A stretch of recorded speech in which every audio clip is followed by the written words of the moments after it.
We're talking books today.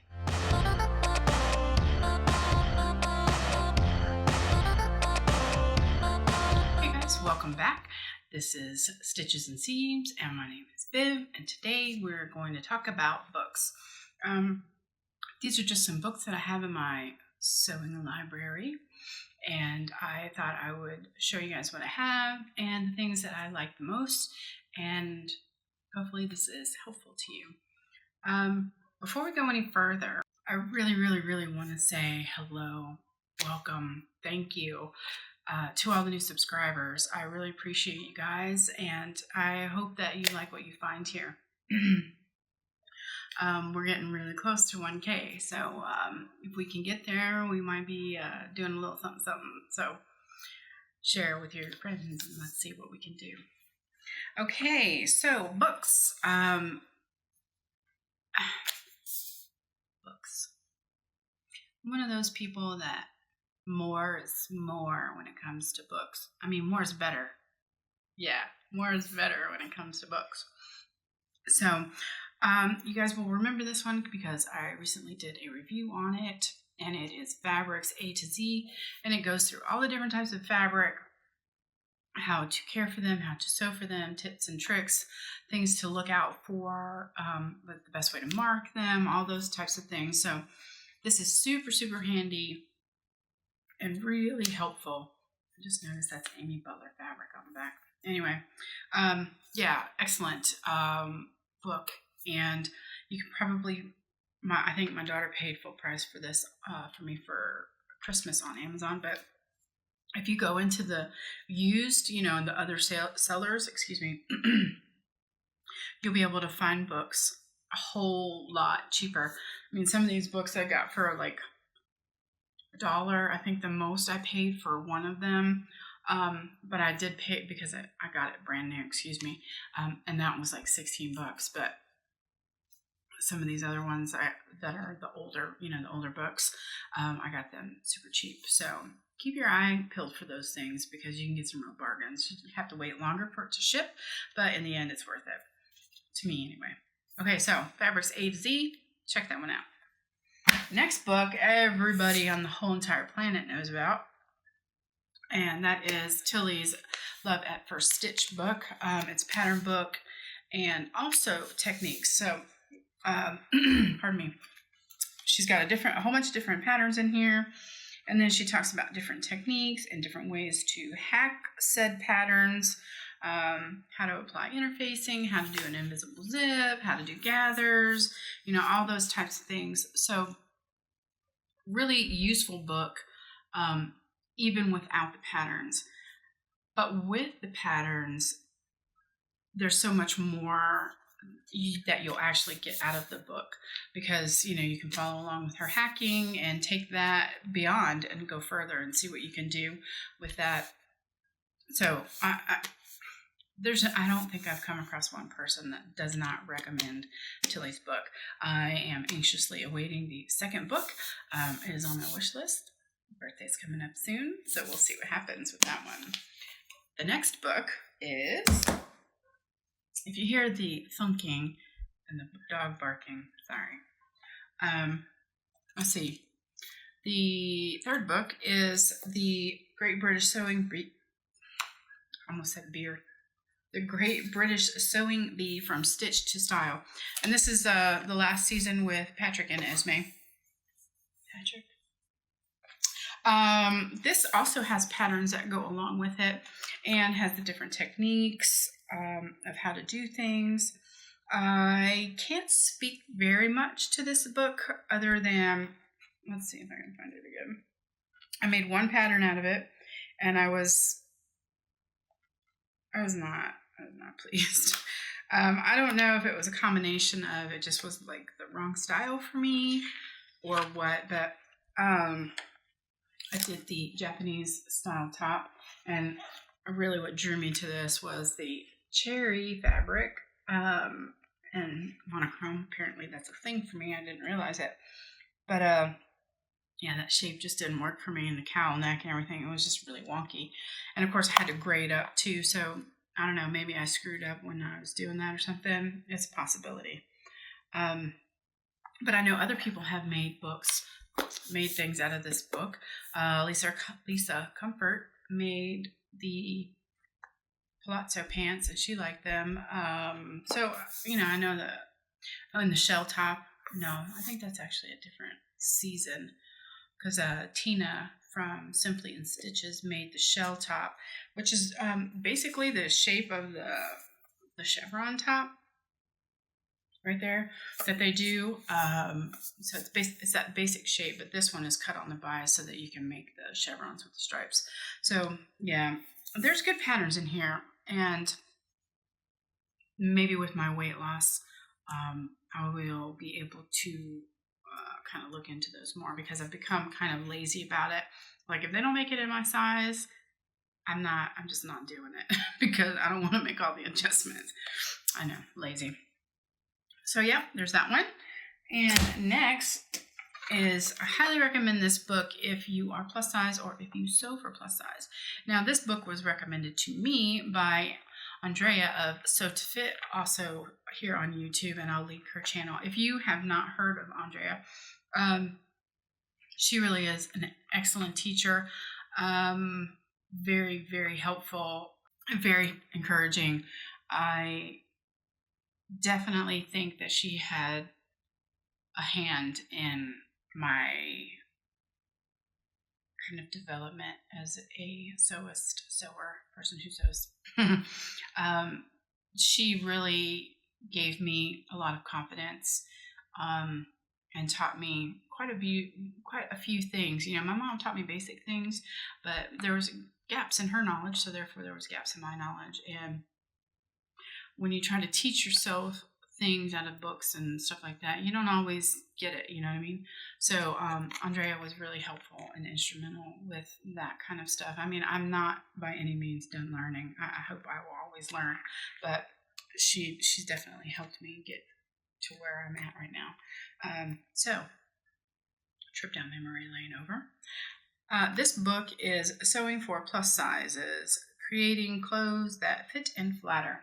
And this is by Barbara Deckert. And Barbara Deckert also has classes on Craftsy for the same thing. She has been around for a long time. And so not only is there techniques in here, but she talks about issues that are kind of unique, I guess, to plus size women. And some of this would also transfer over to plus size men, because, are extra blessings, as Miss Andrea says.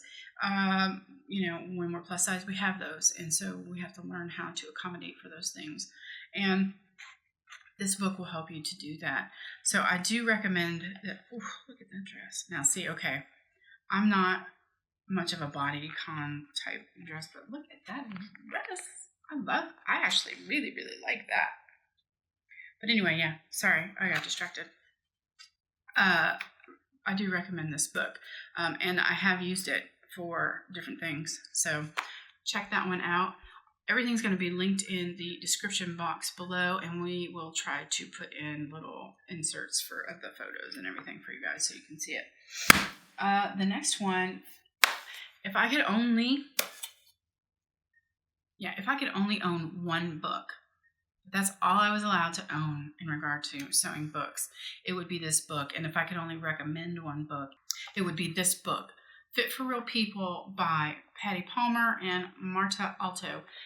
Yes, it's dated. It's in the 90s, late 80s, 90s, something like that. But the information inside this book is gold. It takes you all through the tissue fitting process so that you can learn how to get a whole lot closer to where your pattern needs to be before you ever even get to fabric. So that's really, really helpful, because even if you're buying muslin fabric or calico or old sheets from Goodwill, it eventually adds up. So, and I'm sure that we would all like those extra dollars to spend on lovely fabric. So if you're not wasting it, because I have done that. I have made garments. I just went right for it, just to the muslin. And there's so much more that I could have done before I ever got to that stage with tissue footing. Yeah, highly recommend this book. It has techniques. It also it helps you diagnose the fit issues that you're having. So when you stand up and you have a top on and you have lines here or there, and you can look that up in this book, and then you're like, okay, I need a rounded shoulder adjustment, or I need a wide back adjustment, or I need a narrow back adjustment. Yeah, excellent book. And through this book, I ended up finding out about Pants for Real People by the same authors, Patty Palmer. No, that's just Patty Palmer and MARTA, ALTO. And again, yeah, photos are horrible, but it is a good book. And it goes through flat bums, protruding bellies, big thighs, all that kind of stuff. How to know when to scoop out the crotch curve, or how to know when to raise it. So all of that, all of that fit information in the other book is the same, but specifically for pants, because that one goes over blouses, skirts, and dresses, tank tops, that kind of stuff. But this is specifically for pants. So this would be my second recommendation, and I do highly recommend it. Lots of great information. Now, the other book, I don't have a physical book to show you. It is on my Kindle, and it is Nancy Zeman, who we lost last year. Pattern Fitting with Confidence, I believe, is the book. And it goes all through the pivot and slide method and altering your patterns. I mean, it's so much more than that. And there's techniques in there and everything. And I'll try to put the book art, cover art, up here for you, but I got it on Kindle and it was really inexpensive, and so I do use that one a lot. Also, when it comes to making adjustments, I use the pivot and slide method. I can talk. When I increased the Ogden cami at the bust line, because I didn't need to be increased anywhere else, because it is a bigger pattern. So what I did was I pivoted and did the pivot and slide up here, and then to also raise the armhole, but I need to raise it more because I would like it like up here, and the neckline a bit, because I'm kind of booby and I don't need everybody to see that. So I used that, and then I added in a little bit of shaping because I didn't want it to be a tint on me. So Nancy Zeman, Pattern Fitting with Confidence, and I would recommend any of Nancy Zeman's books. She's a really great teacher, and she will be sorely missed. Next, these two books were recommended to me when I first decided that I would like to kind of get into dressmaking. I started sewing years ago, and if you guys watched my seamstress tag video, you will have seen the little dresses that I made for my girls when they were little. But putting dresses on a child and putting dresses on a grown woman, it's different. They don't have all of the angles and bumps and lumps and blessings that we have as adults. So it's a little bit more uncomplicated, let's say. And so when I decided that I would like to try and make clothes for myself, some people recommended these books, and they are great technique books.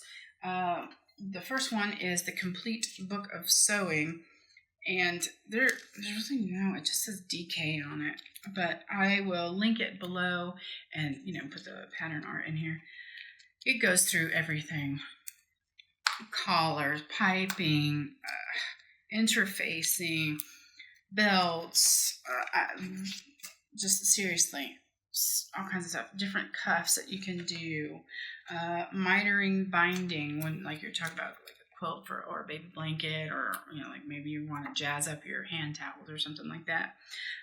Talks about bias ruching and just all kinds of amazing techniques and how to do those. And the pictures are actually really good too. I'll show you that. The pictures are pretty good. They're very they go step by step, and it's really good information. So I do recommend this book, and I think I got it. It's one of the ones that I got for like $2, maybe $2.30 or something like that. And then with the shipping, it was like $5 total. And I do use it. I don't use it as often as I use the pattern fitting for Real People, whatever that one is. the yellow book back there. But I do use it when I need to know about a technique. So very good. And then the last book is the Reader's Digest Complete Guide to Sewing. This book, I think I got it for a total of $4 with the shipping. Really, really full. Like seriously, you can see how thick that is. But it is chock full of information, and I do recommend this book. It goes through raising bust darts, lowering bust darts, enlarging the bust area for princess seam style tops, for regular ones, and this is dresses and skirts, sleeves, all those things, that we look up on the internet and on YouTube. Oh, I didn't know this. See, when I go through these books, I find stuff out. Sewing for men and boys. They have a whole section on here. Look at that. It's got welt pockets on there. I'm going to need that because Jack is wanting some trousers. Tailoring, lining, machine-worked buttonholes, hand-worked buttonholes. Crazy. So, yeah, I mean, it really is. It's got so much information. And when you can find them on Amazon in the used section, I mean, it's going to take a little bit longer to get to you, but you're really, I mean, you're getting it for dirt cheap, unless you guys have like, over here we call them garage sales or yard sales. You guys have like boot sales and stuff like that. Unless you can find them in there, I mean, then sometimes you can get them even cheaper. So keep an eye out for these things because they really are great resources. And they will come in handy over the years, over the life of your sewing journey. You will use them. And again, I'm not going to lie, having multiple sewing books is great because if you don't understand the way this guy is explaining it, maybe you'll understand how they're explaining it in a different book. When I teach at the church, I bring all these books with me because if I can't figure out how to help a student understand what I'm saying, I go to one of the books and I will show them that. And if they're, a visual learner also, I try to find stuff for them on YouTube as well. So again, more than one book, more than one book is always very helpful because they will explain it in a different manner, and maybe that one is the one that will click for you. And my final recommendation, and this is a bit of a different one, is your machine manual. When you get your sewing machine, you want to, before you even plug it up, don't plug it up, leave it in the box, get the manual out, read the manual from front to back, and then you can get it out and thread it and load a bobbin and do that kind of stuff.